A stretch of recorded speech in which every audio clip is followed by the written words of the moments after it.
మౌనము ప్రణయగానము మనసుదానము తెలుసుకో నీవులు కలిసి నేనుగాలసి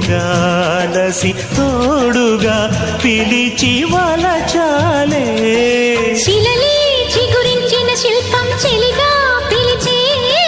కనులే పండించిన స్వప్నం నిజమై నిలిచే నేడో మరునాడో మన మమతల చరితల మలుపు తెలుసుకోవా వసంతంలా వచ్చిపోవా ఇలా నిరీక్షించే కంటికే పాపలా